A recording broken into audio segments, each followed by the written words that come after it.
I don't know what I want to do, and I don't know who I am. So how are you going to know what you want to do if you don't know who you are? And a lot of times, most of us want to jump 16 steps ahead and decide this before we do the really hard work. And that's the hard work, is reflecting on, who am I now that I'm not living in my parents' house?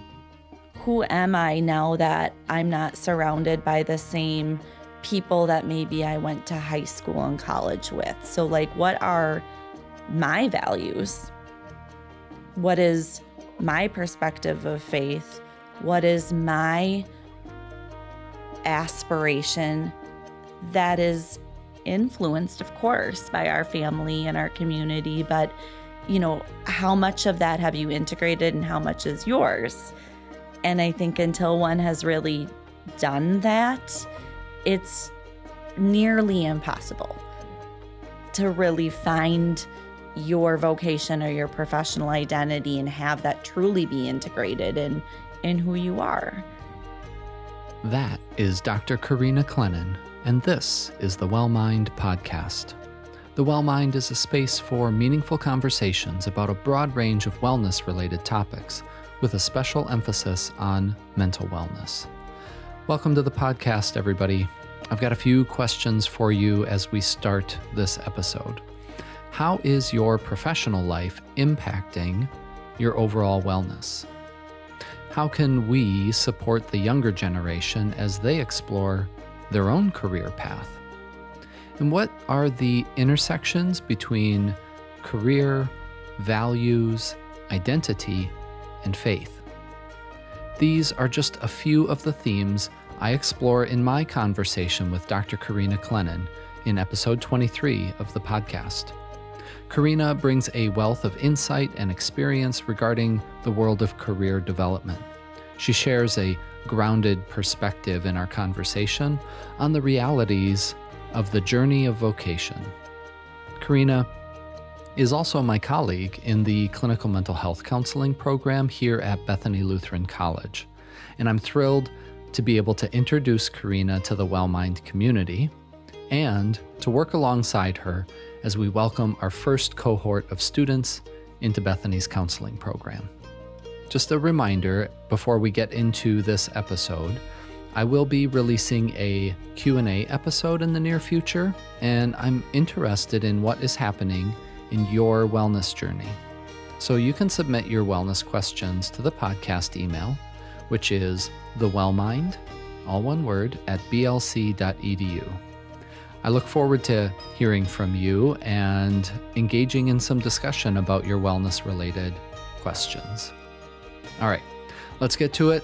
Here is my conversation with Karina, the journey of vocation. Dr. Karina Clennon, thank you so much for being here on the Well-Mind podcast. It's fantastic to be able to share some time with you in the studio and just have a good conversation about some topics that I think are pretty important to you and to myself personally too, but I'm sure a lot of our audience members as well. So just thank you so much for being here today. Absolutely. Thank you for having me. Awesome. So, Karina, I think it's good when I have somebody on the podcast to just allow you to do some introduction of yourself, especially in the context of what we're going to be spending some time with today, and that's this idea of career development and how that connects in with our wellness. And so, I don't know, just give us a little bit of a story of you and in terms of your career development and kind of where you're at today. Yeah, sure. So one of the first things that I like to share about my career development to normalize it for people, primarily college students, is I didn't know what I wanted to be when I grew up and when I went to college. I changed my major 3 times and ended up leaving with a major that was broad and that I really liked and felt like I was really good at. And for me, I didn't necessarily find my niche until I went to graduate school. and pursued counseling and student personnel and started my work and my career in counseling and working with college students and doing some consulting on the side as it related to career development. I completed my doctorate in counseling in 2019. And at that same time, I was serving as one of the assistant directors at a career center at a Midwest university, and loved the work that I did there in terms of working with a diverse group of undergrad and grad students and being able to mentor graduate assistants who were serving as career counselors. And it really inspired a lot of the work that I did for my research and my dissertation about, choosing your major and that path for the industry or area that you choose to pursue. And now I'm delighted to be in a professor position at Bethany's new clinical mental health counseling program, and so excited to train counselors, future counselors, in these concepts of counseling holistically, but also integrating that idea of career and identity into the work that they have with their clients, but also their own professional identity development as they move through the program and transition into their professional role. Yeah. Yeah, there's so many things about what you said that I'm excited about because of everything that you're bringing into our program here at Bethany. Because not only are we working together on training counselors to be helpers in the mental health field, and obviously career has a big part of our mental health and our overall wellness. And so being able to understand and appreciate and integrate people's vocation and career and that part of their identity into their overall wellness, I think our students are going to be really well equipped to do that, in large part because of the expertise that you're bringing. Oh, well, thanks. Yeah, I'm excited to get cracking and work with the students. Yeah. But then there's the other part, whereas students are coming into a graduate program, kind of like you pointed out for yourself, that's such a formative step in your career development, because maybe at the undergrad level, you had some ideas of things that you enjoyed doing, but then trying to shape and mold that into a career and saying, okay, what do I want to do? I've got these skills or this knowledge or this perspective, and what do I do? And so sometimes that means we're continuing our education like you and I have in terms of seeking master's or doctorate degrees, those kind of things that are kind of required for what we do. But people are entering that at all different stages of life. Yeah, absolutely. And I think about the myth busting that career and professional identity is a linear path.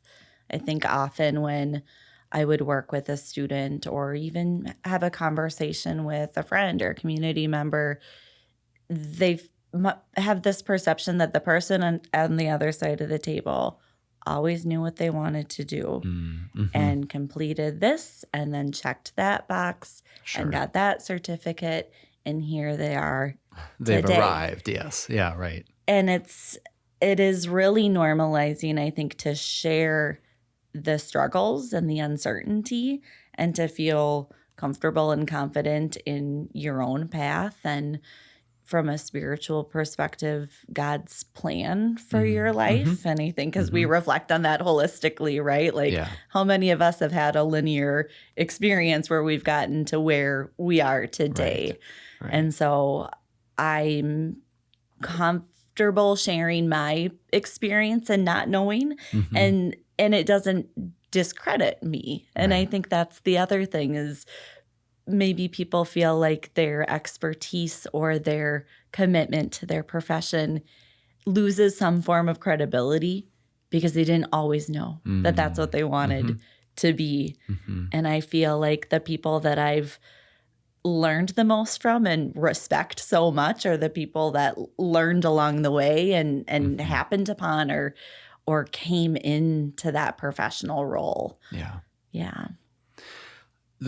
As you started kind of talking there, the word pressure just came to my mind because I have two sons that are high school age, and especially as they transition into like sophomore year, junior year, and then by senior year, it seems like it's almost decided. But that sophomore and junior year, it seems like there's pressure at that level already to say, take electives or specifically identify some courses of study that you want to pursue that are going to be a springboard into your professional career. And I'm thinking, man, this is high school, honestly. Yeah. Like, I mean, I'm all for preparatory work, Yeah. but at the same time, that just, boy, as a 15, 16-year-old person, that feels like a lot of pressure. Yeah. And I think a lot of that is stemmed from where students in high school that are choosing to go or have the ability to go on to an undergraduate education is reflective of where our higher education is now, and not necessarily what higher education in America was developed to be, where you didn't necessarily know what you wanted to do. You went away to college and you developed as a citizen, and you developed morally, and your vocation and career was a piece of that, but it was really about developing the whole person. Yeah. And I think as many of us look at the price tag of college and think about that experience, how we're looking at the experience is very different.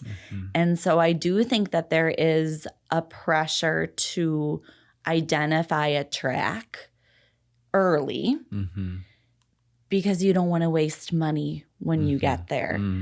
And as someone that's, worked in higher education for 10 years, the majority of students do not know what they want to do. Right. The students that do know what they want to do change what they do. And some students do know what they want to do. And so it's a very interesting experience to navigate with that whole group. But going back to that idea of pressure typically comes from parents or family members or community members wanting what's best and wanting maybe the student to not make the same mistakes they made. And so that pressure, I think, tends to come from a really good place. But how that feels developmentally for a 16-year-old, I think we have to put ourselves back in that frame of reference of, I certainly wasn't ready to make that type of decision at that age. Yeah. Yeah. And I think, another positive of having those conversations early are helping those students identify their strengths.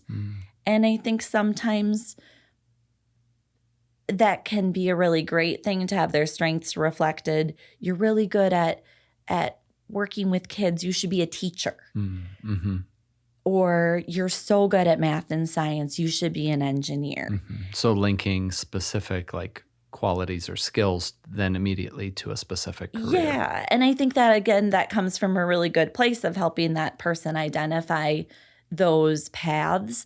But often, just think of the two professions that I just listed. Right. They're very obvious and kind of big box professions. And so we have this kind of trait and factor. You have this trait, so let's match it with this. And it's less of a matching game in the world of work right now because those positions and those careers are emerging and developing as we speak. Yeah. So there is a significant amount of pressure on high school students. I have one graduating this week, and the idea of choosing a college is one level of stress. The idea of declaring a major is one level of stress. And then already we're 5 years out, and what is she going to be post-graduation? That's so much to wrap your head around in your last week of classes as a senior. Yeah. In transition. I bet. So it's it is a lot for those students. And I think being kind to ourselves as parents and those people that are trying to help along the way. Yeah. And maybe, through our conversation today, we'll talk about some strategies or some ways that we can ask broader questions maybe, or, help the student really think about the process instead of maybe them having that feeling of pressure to make a decision today. Yeah. When I was in my master's program, one of my colleagues or peers in the cohort did their kind of master's thesis, and the title of it was The Quarter Life Crisis. And it was all about those students that they'd come up through high school, they attended their undergraduate, they got their degree, they had declared a major, and then they came into the quote unquote world of work, and they still didn't know what they wanted to do. And it was kind of, a little bit of an existential crisis in that sense of like, not only do I not know what I want to do, I don't even have a good sense of like who I am, and there's some, I think, that speaks to the intersection that you're kind of talking about of like a lot of choices and decisions are having to make, but there's a whole bunch of developmental stuff going on in the background during that time as well. Well, and I think what you just highlighted is like career development, shout from the rooftops. Like, I don't know what I want to do, and I don't know who I am. So how are you going to know what you want to do if you don't know who you are? Right. And a lot of times, most of us want to jump 16 steps ahead and decide this before we do the really hard work. And that's the hard work, is reflecting on who am I now that I'm not living in my parents' house. Who am I now that I'm not surrounded by the same people that maybe I went to high school and college with? So like, what are my values? Yeah. What is my perspective of faith?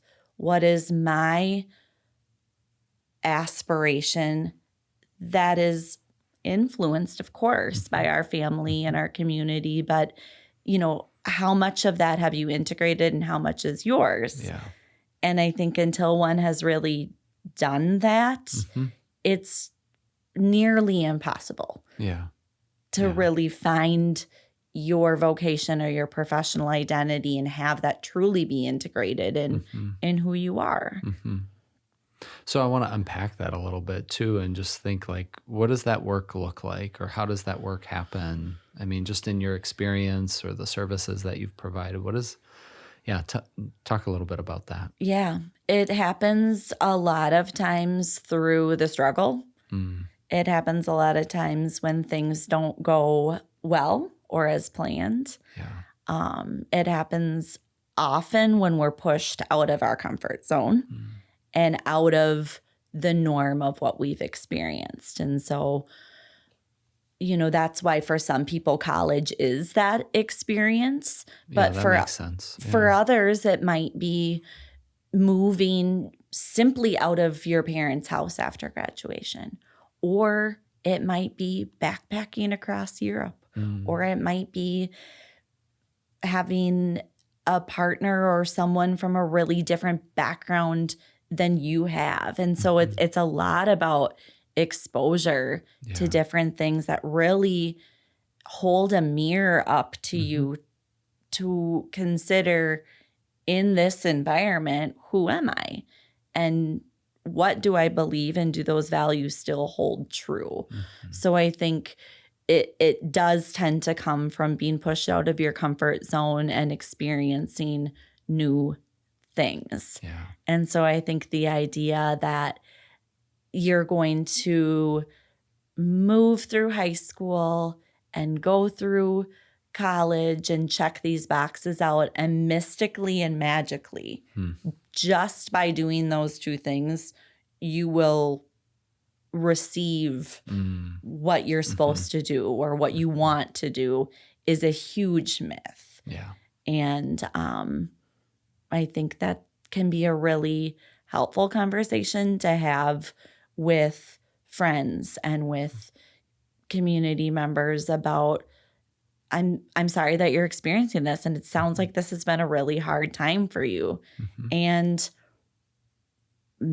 could we talk about maybe some things that you're learning along the way? I mean, without trying to paint it with too much rose-colored glasses if that doesn't fit for them at that moment. But what opportunities has this presented for you? I think can be a really meaningful conversation to have. Mm-hmm. Yeah. So there's elements of an attitude of openness that you're talking about, just openness to experience, to being pushed outside of your comfort zone, or even to make choices that put you in situations that are outside of your comfort zone, and whether that's traveling to a foreign country, exposing yourself to different cultures or different ways of living or working, those kind of things, or even just stepping out and gaining more independence from your caregivers, the people that raised you. And then relationships, right? You talked about partners and close friends and those kind of things, allowing those experiences to also be a source of influence or information. But I also hear an element of like a growth mindset too, as you're approaching these and saying, it's not going to work out every time. And in fact, at the beginning, it might be more misses than hits. And just being like, okay with that, saying, oh, okay, this is just lots of opportunities for me to grow. And then if you're kind of speaking to the people that maybe are around a person going through that and saying, just be present for them, like check in with them. Don't try and sugarcoat it, but just meet them where they're at and say, this is hard. This is a hard transition in life. So you're speaking to a few different kind of players in that mix, but also just for the person that might be going through that openness and growth mindset approach seem pretty critical. Yeah. I'm thinking so much about my stepdaughter as the senior, because that's what my life is this week. And I think a lot about authenticity and being comfortable with your friends and with the people that you surround yourself with in talking about the things that aren't okay and not having everything figured out.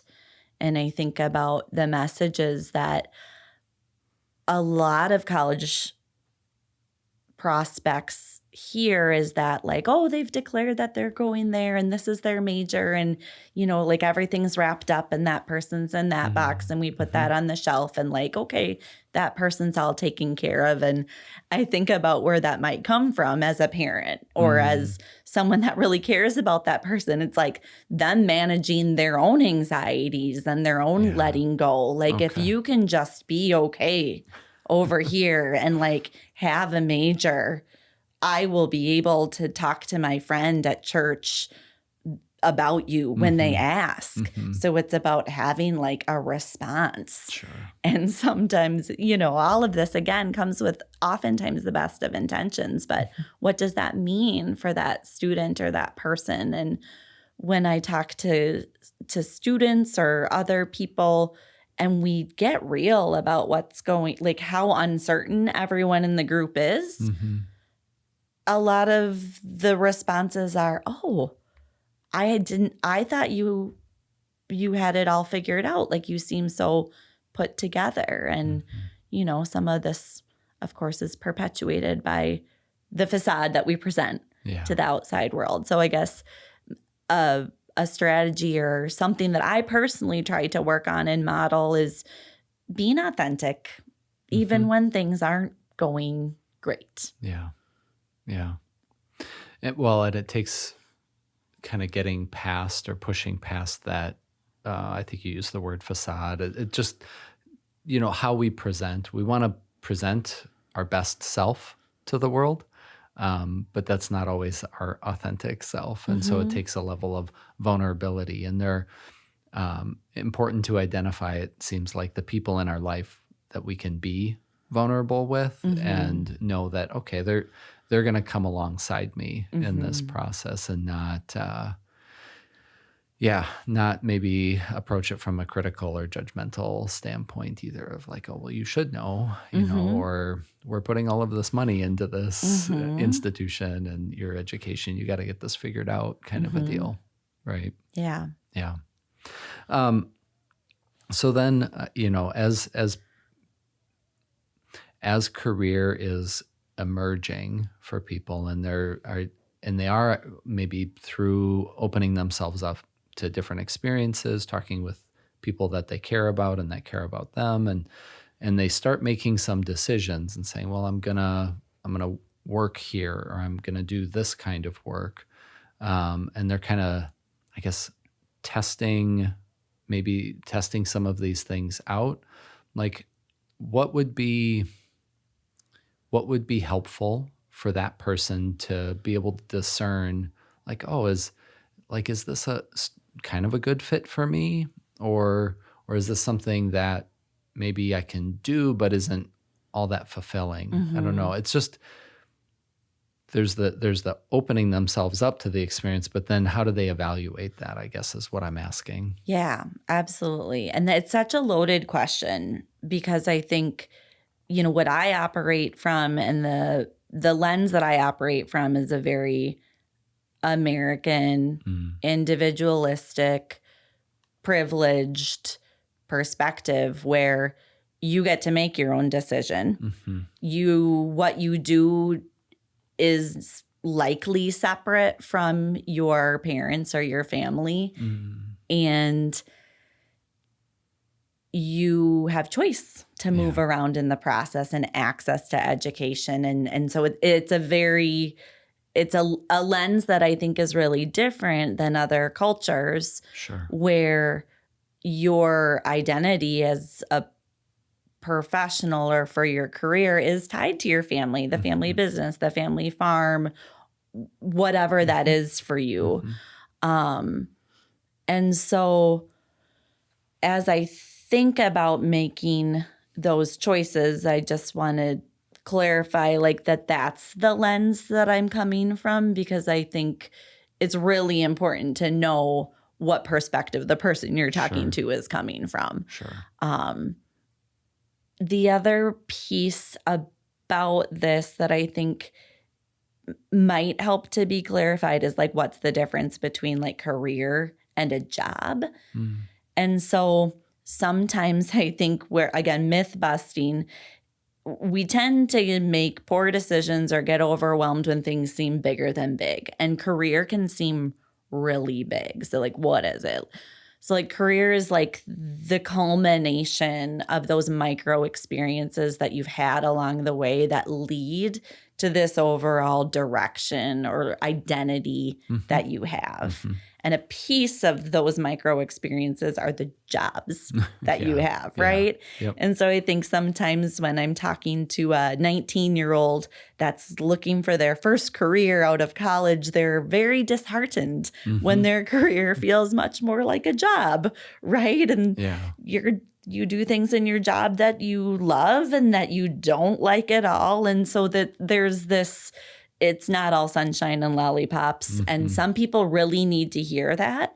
Yeah. And some people need to hear, no, you don't have to stay there. That doesn't seem like it's a good fit. And so there's different ways to approach that conversation, maybe depending on the developmental level or level of maturity or expectation that person has.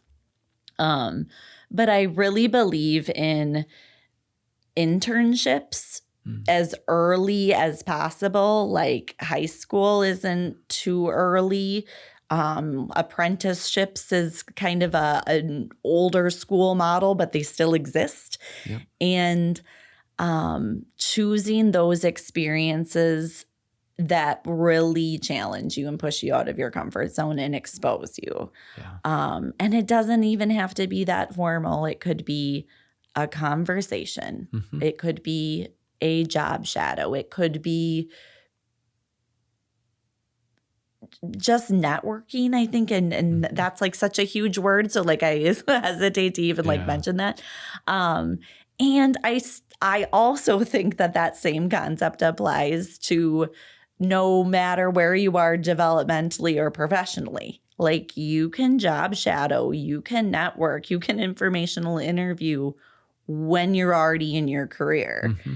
That's not cheating. That's not like, it's not meaning that you're not professional or you're not committed to your role. It's just a great way to learn more about the different opportunities that are out there. And all of that narrows down to knowing what you don't want to do is just as important as knowing what you do want to do. Mm. And it's not wasted time and it's not wasted energy. And so when somebody comes back from a job shadow or an internship and they're like, I did not like that. Yeah. I did not know that that's what it was going to be like. And they're feeling like, I just wasted 3 months of my life. And I come back and say, well, you could have just spent 3 years of your life in that major and maybe 6 years of your life in that career. And look what you learned in 3 months. Mm-hmm. Mm-hmm. And so I really believe in that idea of getting those career opportunities and exposure early.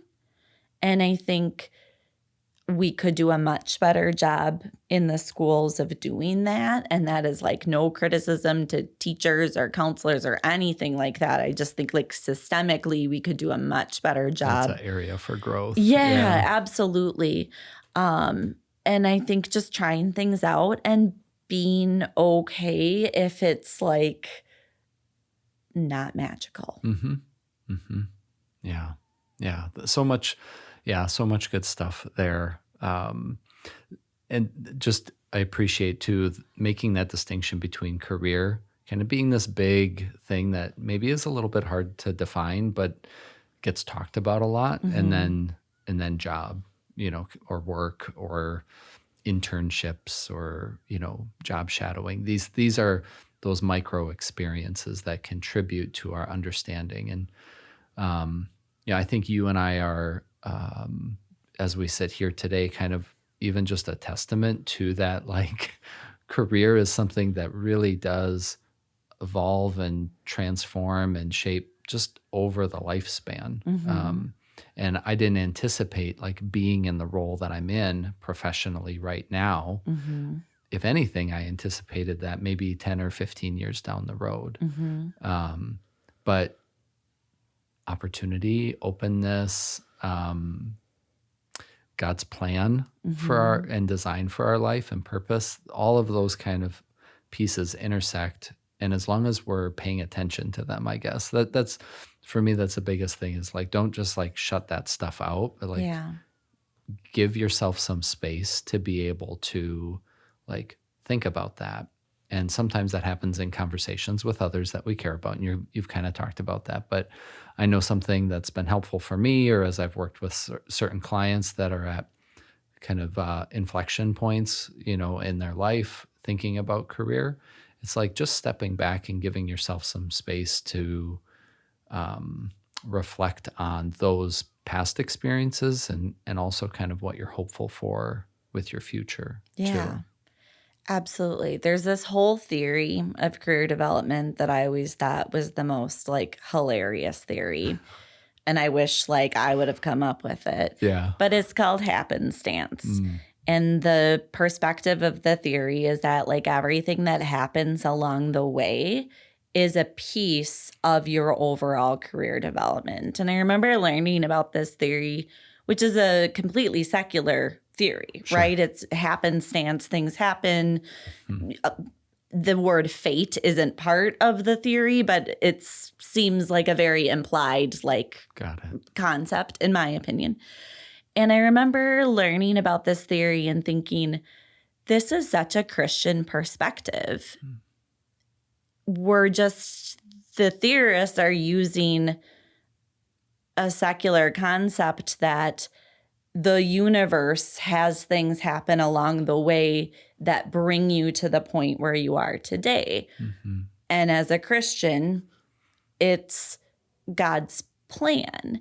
And I think we can unfortunately minimize people's experiences or use that phrase in a way that's insensitive when somebody is struggling. It's God's plan and it'll all work out. And as much as that's true, and I think that's, again, coming from a really great place of caring and really wanting that person to reflect on God's love for them, it can feel really minimizing and sometimes disingenuous. Yep. And so as I was thinking about that theory, I was in grad school, I did exactly what you were mentioning, reflecting on this spider web of things that had happened in my life and people that I had met or conversations that I had had, and very tangential, right? Like non-linear, not entering this job, not entering this friendship, trying to get something out of it or, building a career path. But as I look back, right, that the joy of being able to look back on something, I could see all of these happenstance or areas in which God blessed me or led me in this path. Yeah. And I think there's another kind of big aspect of the work of career development that is about vocation and calling. And I think, again, that's one of those things that can feel really big and really like, I don't feel called. Like, I don't know if I felt called to do this, that, or the other thing. So I must be doing something wrong, right? Okay. And so I think as we might need to define that term for ourselves of like, what does being called mean? Was that a nudge? Was that the result of these different experiences that led you to where you are right now? Yeah. Yeah. I remember appreciating that theory as well, and just the acknowledgement that what in life at times can seem so random or inconsequential, but as long as we're open to those experiences, again, we don't kind of just toss them aside, that all of that is useful. All of that can be a source that contributes to our kind of exploration of or the emerging of a career or a vocation, as you put it too. So in all of that, though, like some of what we're talking about outside of the faith piece is certainly internal, but a lot of these other things are kind of like external, our education or our these micro experiences or relationships. But what I don't know. I want to talk a little bit more about like the role that our values play, and again from a Christian worldview, understanding, our faith is really kind of the foundation or grounding us in those values. But there are lots of Christians, and there are lots of different values, so those can be expressed in all different ways. So then, when people are thinking about, their values, in terms of like what do they hold, critically important or valuable to themselves and in the world, like how do we use that to also inform our decisions when it comes to the work that we're doing? Yeah. I think I can approach it two ways. So first, I think about someone just starting. So 14, 15 part-time jobs, Sure, maybe through college. I had a variety of part-time jobs.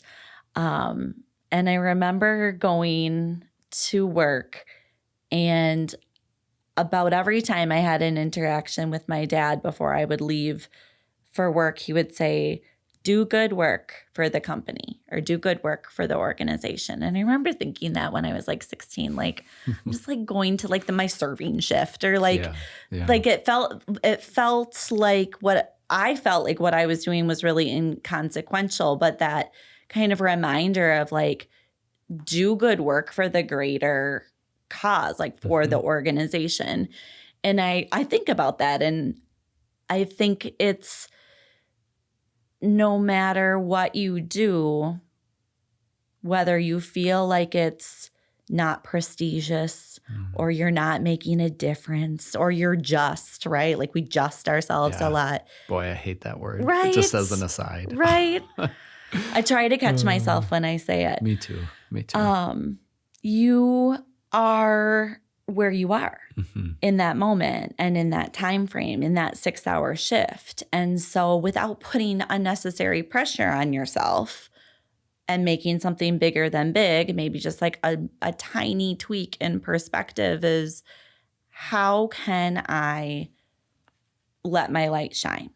Or how can I really bring myself to this? And so, a phrase that I say in counseling and in career is, you bring yourself with you wherever you go.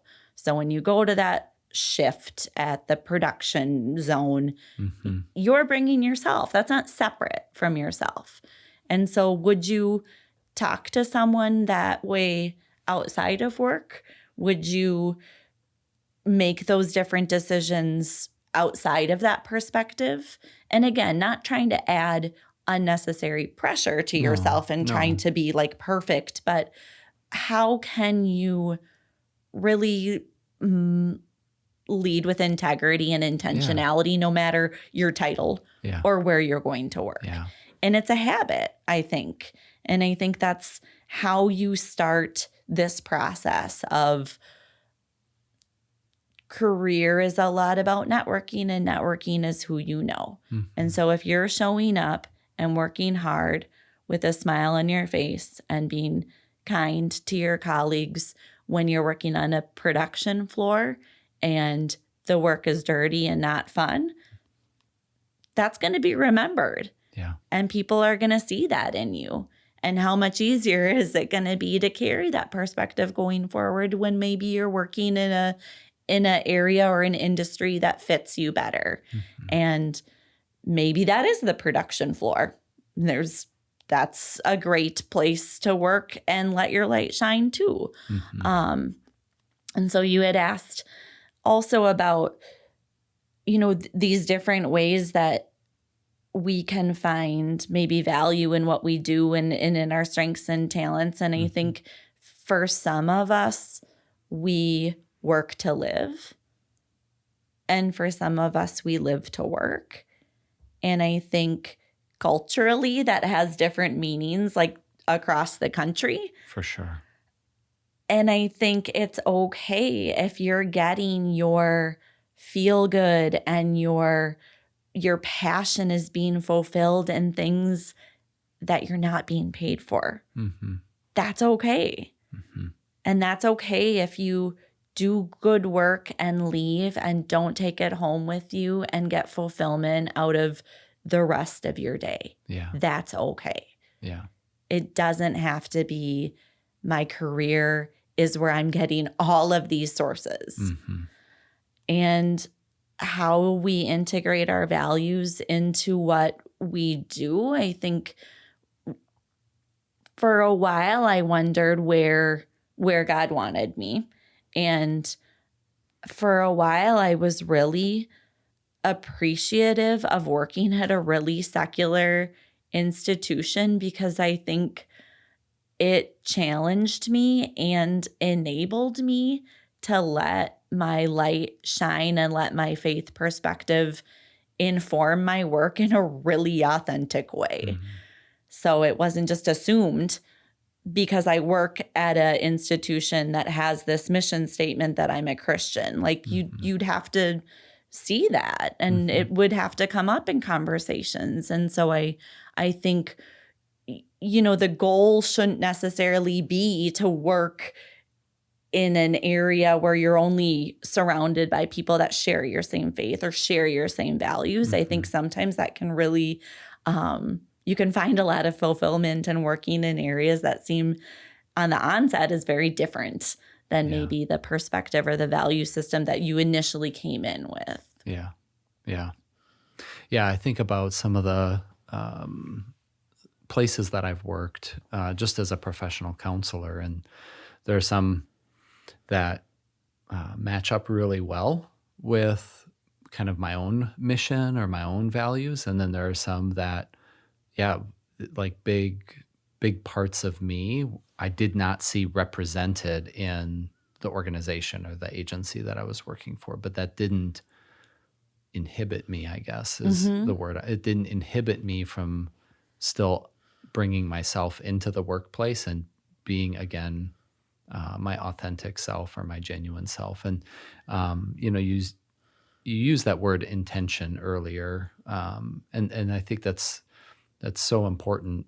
And I don't know, there's recurrent themes in the Well Mind that kind of come up, and being intentional is definitely one of them that resurfaces. And it is, again, today is like being intentional when we walk in the door at work, wherever that is, at whatever stage of life we're in or stage of career development.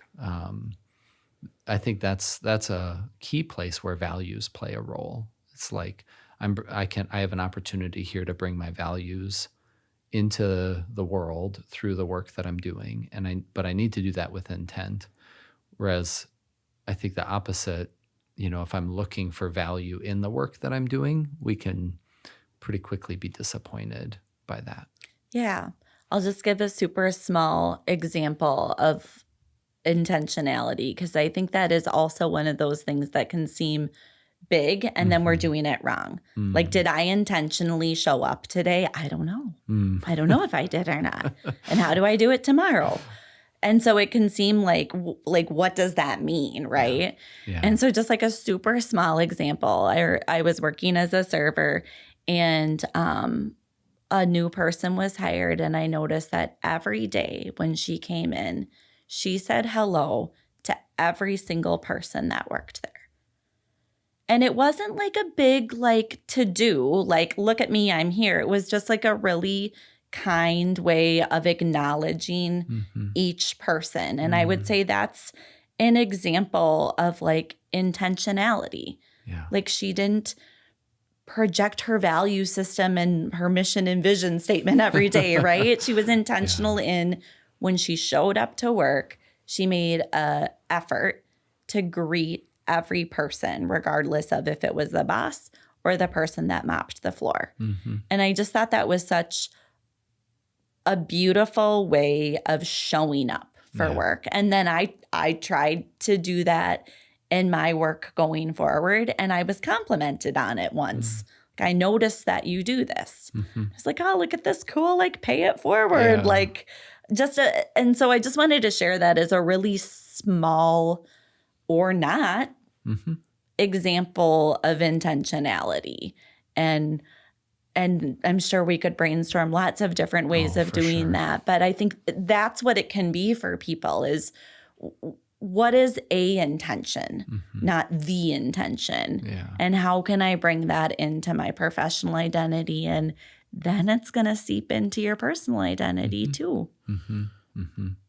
Yeah, so it'd be a great time just to hit pause and just, while you're listening to the podcast, just stop and ask yourself that question. Just like, how do I want to show up today? Or how do I want to show up tomorrow to whatever it is I'm doing?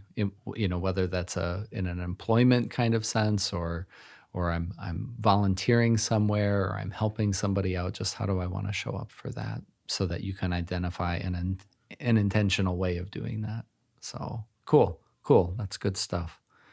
One of the things that we were kind of touching on before hitting record here was, and this matches up with what we've said so far about career development not being a linear process, that for lots of us, there are times when we're kind of moving in and out of our professional identity, or a job or a career.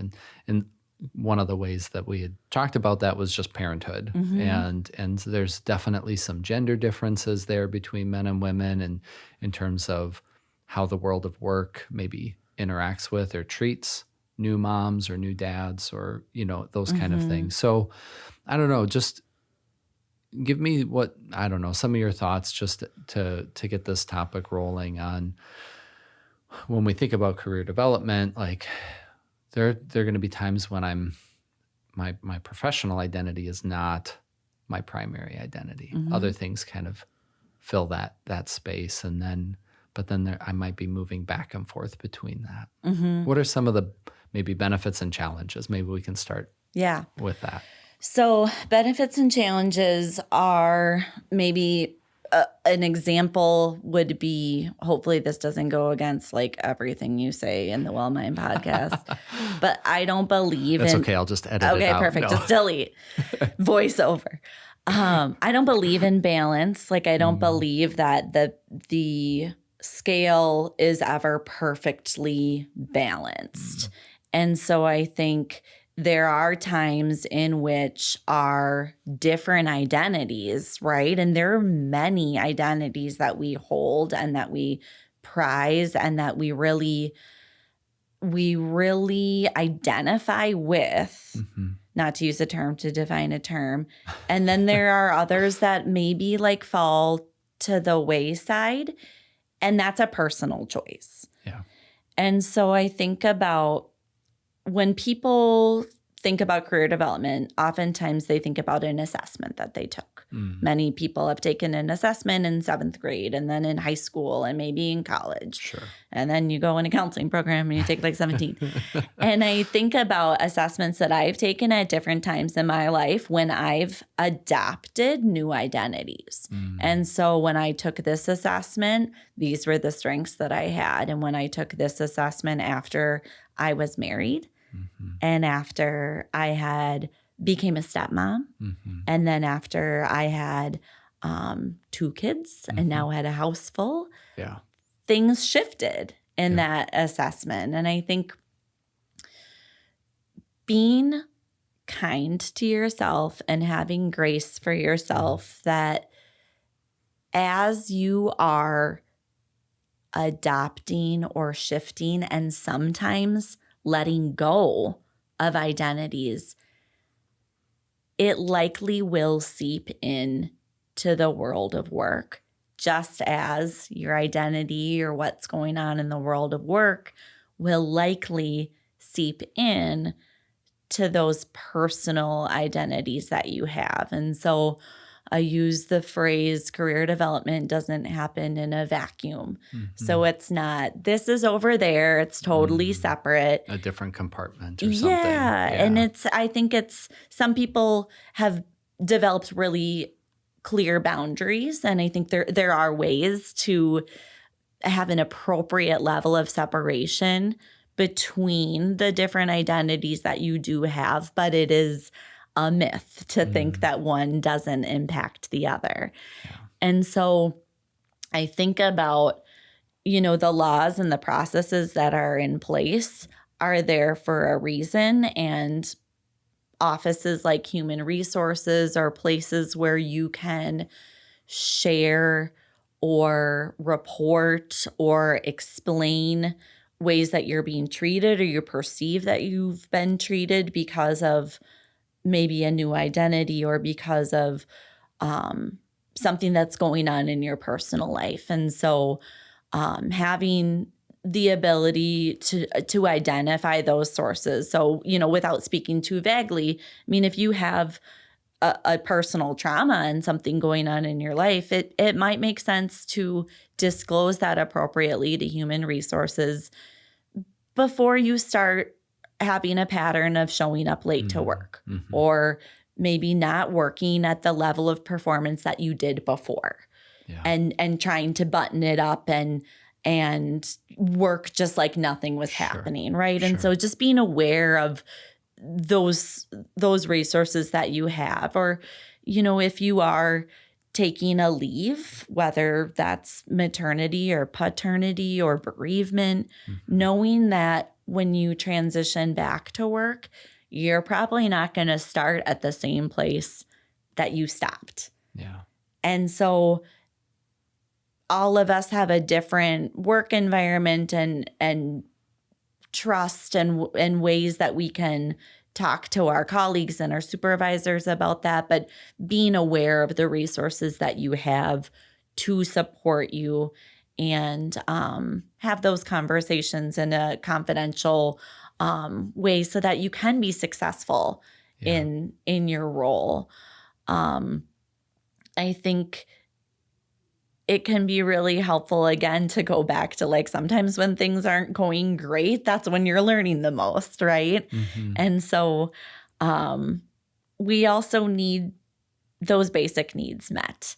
And so if you're feeling like you're so exhausted from whatever that is and you're mentally not there and performance is lacking and now you're feeling anxious and depressed and these things, it's a negative spiral. They can pretty spiral. Quick. Yeah. They can spiral. And so I just want to mention that it won't always be like that. Mm-hmm.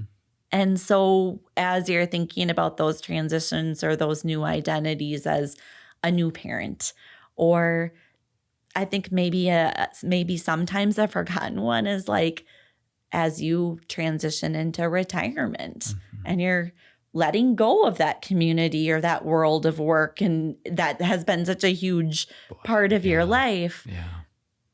Might there be an instance where some depression or some different things might show up for you, and what strategies or things have you put in place? And so just to be aware, I think, is that it could happen. Yeah. Not that it will, but that it could happen, and being open to talking about that again. Mm-hmm. Mm-hmm. Yeah, I think about I think about you can only white knuckle it for so long. And that's a little bit when you were like coming into work and trying to stay, keep it buttoned up. And like when you've got stuff going on, when you've got pulls that are not at work, things outside of work in your personal life that are pulling at your emotions or your ability to focus. Like, I think you're gripping the steering wheel pretty hard to try and just get through the day. Yeah. And then all of your energy now is gone because it's only gone into just getting through the day. Mm-hmm. And so, there needs to be a hard stop at times to be able to like let go of the wheel and try and take care of yourself and ask yourself, okay, what do I need right now? Or where am I needed right now? And be able to divert my energy in a more positive direction rather than just getting through. Yeah. And I use that word just, and I know I don't like that word, but I think it's applicable in this situation because that's about all you're able to do then is just get through. So, I think creating that kind of space can be very difficult for all of us because we want to be successful. We want to be seen as successful. And that can be a heavy weight to try and set down and say, oh, okay, I've got to give that up. So this is kind of a long way of me saying, no, what you've said through this process isn't in contradiction to what lots of other people have talked about. There's a recent episode where we were trying to redefine balance because I think, the myth of balance being everything kind of stacked up perfectly and getting through my day with all of my tasks completed, that's not really what balance is. That's kind of a myth or an unhealthy view of balance. And so the way I put it is like, I'm kind of shifting my energy, and there are some things that I need to shift my energy into doing.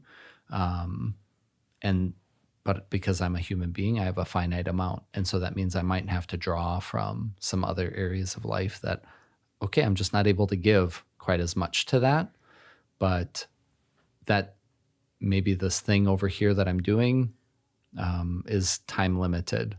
Mm-hmm. And so then I'm going to shift energy back from that and give it back over to this thing. And so that it's more of a, rather than balance, it's a shifting of energy and focus and time and all of those kind of pieces. Absolutely. And we have a distinct way of minimizing what we are doing and magnifying what others are doing.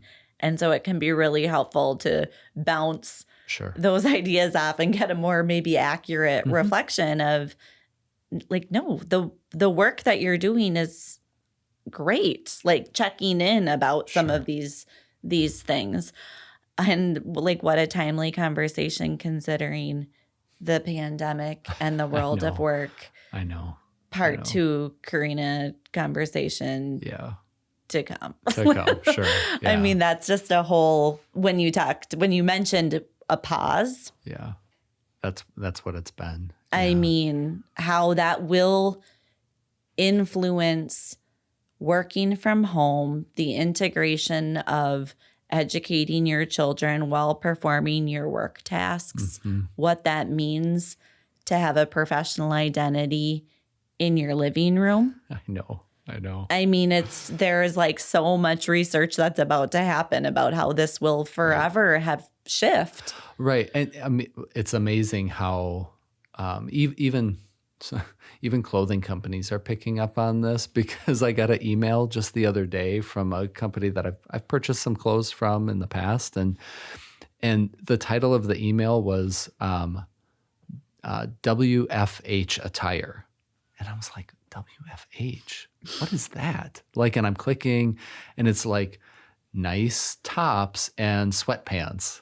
And I'm like, this is really weird, but what is WFH? And then finally work from home it finally like clicked for me. And I'm like, this whole advertising like email campaign is about work from home clothing and how impactful and shaping all of this has been, even just again, on the world of work, that even a clothing attire company is marketing to it now. What the mullet of the 90s was is the professional and relaxing work attire of the 2020s. Yes. That's I've never thought about it that way, but I love it. That is copyrighted. All right. Yep. I will give you credit every time I use that. Oh, good.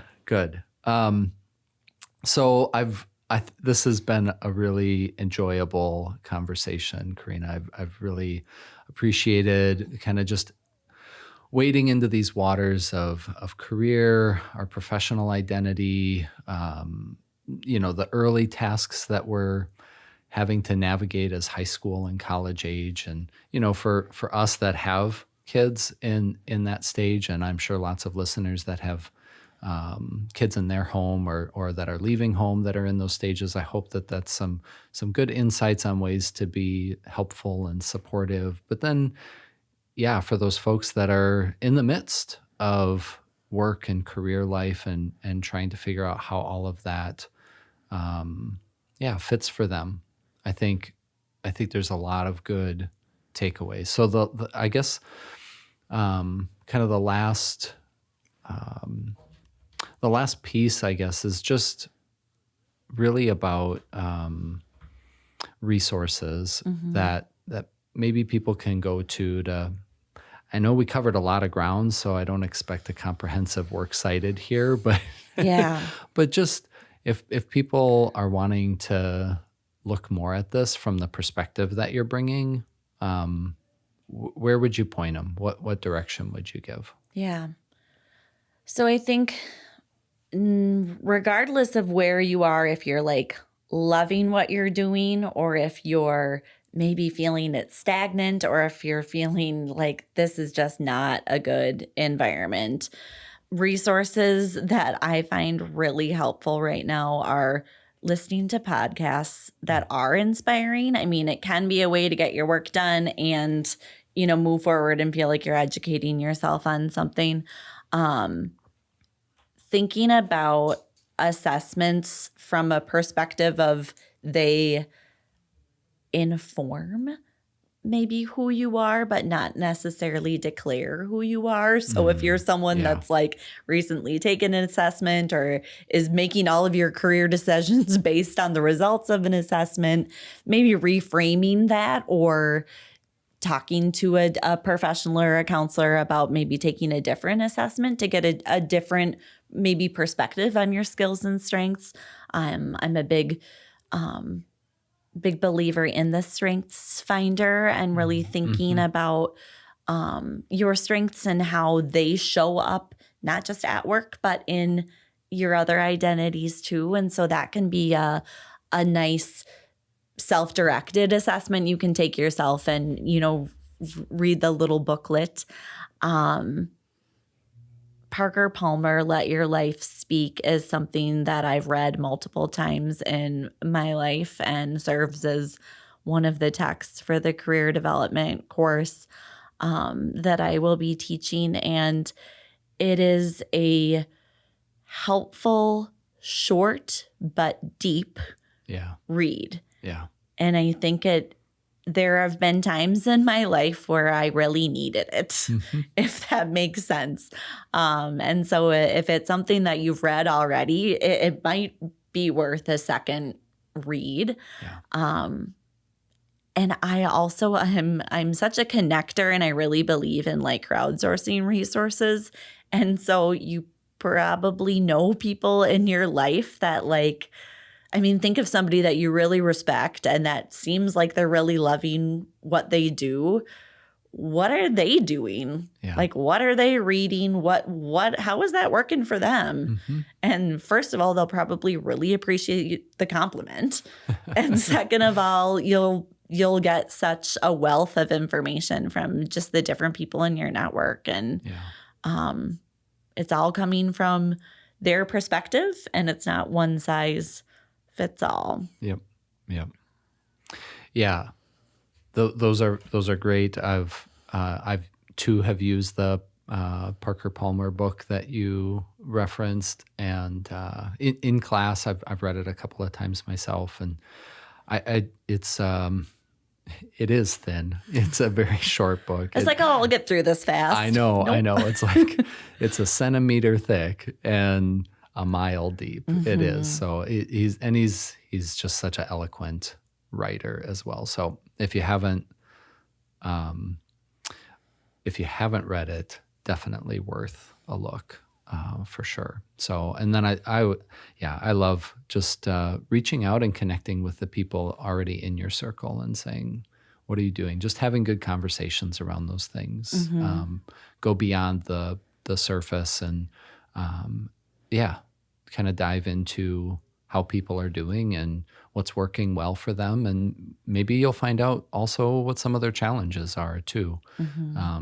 I think we oftentimes fall into the trap of comparing our insides to people's outsides. And but when we have those kind of conversations to get to allow people to share and be vulnerable, then we realize, okay, we're not so different. We all have some similar struggles here. So it's good. Yeah, so you referenced teaching. One of the questions I always ask too is kind of like, what's next, or what are people working on? But we're doing that together. So I'd said in the last podcast, the one that came out right before this, I just kind of did a general update and talked about where we're at with the counseling program and getting some classes started this summer as our soft launch, and then really ramping up into the full program for this fall. So when you look ahead, I know you have the career development course that you're teaching. You're teaching an orientation to mental health counseling course. What are some other things that you're, I guess, excited about as you think about getting into the virtual classroom, since our program is online, and engaging with students? Yeah, so one of my favorite things about teaching is learning from the students. And I feel like I take away and learn so much. And I know professors said that to me, and I always thought it was like, whatever. They weren't being genuine, but it's so true. You already know it all. I can't teach you anything. Yeah. So I'm so excited to hear and learn from their perspectives. Yeah. I'm really excited and passionate about their transition into their clinical experience. And so I'm excited to foster and nurture some connections and relationships with some sites for our students across the country, and really I don't know, just get more connected into those different areas and those placements that might be really good fits for our students.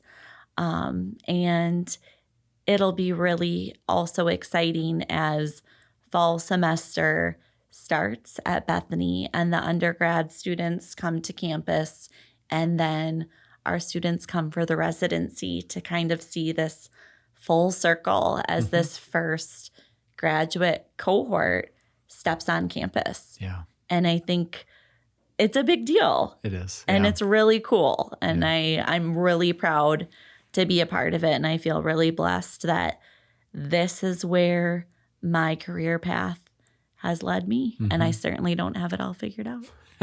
No, everything that we're doing right now is new. Every semester, every class, like it's all a first for us within this context. And that's exciting, to be able to learn and grow through this process too. I share that same excitement. And yeah, you have a big task as the clinical experiences coordinator, because right now we have students from 5 different states and that's only going to grow. So that's a lot of placements. It's a lot of connecting and helping people out, but it's going to go really well. I think that piece about our clinical experiences in our master's program is such a formative part of becoming a professional counselor. So happy that you're here to support the students in that task as well. Yeah. Happy to be here. Yeah, that's cool. Well, I know we're going to have an opportunity to sit down again. We're in the same building now, and our offices are close. So to be able to share some of these conversations through the podcast, I think is also really great. So it's fantastic having you. First time on the Well Mind, but not the last time. So thanks, Karina. Can I ask you one quick question? Oh, yeah, of course. You know how like some podcasters have like names for their listeners? Yeah. Do you have a name for your listeners yet? No, I oftentimes just refer to us, myself and the listeners included, as the Well Mind community, because I feel a sense of connection with the people that listen to the podcast. I get emails from folks, and like right now I'm planning a Q&A episode. So I'm taking questions from listeners regarding all sorts of wellness topics, and still accepting. So if you're thinking about submitting a question, do that now. But no, I don't have a term that I use to refer to people that listen to the podcast. I just call us a community. Maybe we should crowdsource that in the Q&A. Okay, all right. If you have suggestions on what Ben's band. Yeah, no, definitely not. Well-minders. Well-minders being, I don't know. So if you have some ideas about what you'd like to be referred to, your identity as a podcast listener. It's an important identity. Yeah, for sure. All right. Thanks. We'll wrap it up here. Thanks, Ben. A big thank you to Karina for joining the Well Mind community. And thank you for spending your time with me today. If you enjoyed my conversation with Karina, please check out previous episodes of the podcast and subscribe through your podcast app so that you automatically get the latest episode when it's released. I release new episodes on the first and third Monday of each month. Also, consider taking a moment to review the show if you found our discussion meaningful to you. Word of mouth is great too. Let people know that you're listening to the Well Mind podcast and spread the word.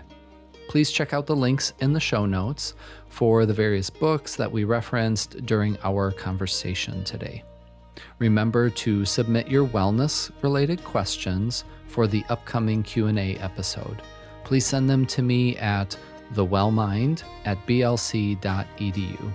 You can find that email address in the show notes. And many thanks, as always, to the staff here in the Bethany Lutheran College podcast studio. Seth and Greg are tremendous in providing technical support and editing for the podcast. And special thanks to Lauren McMacken for designing the logo and cover art. Thanks again for listening, and until next time, be well.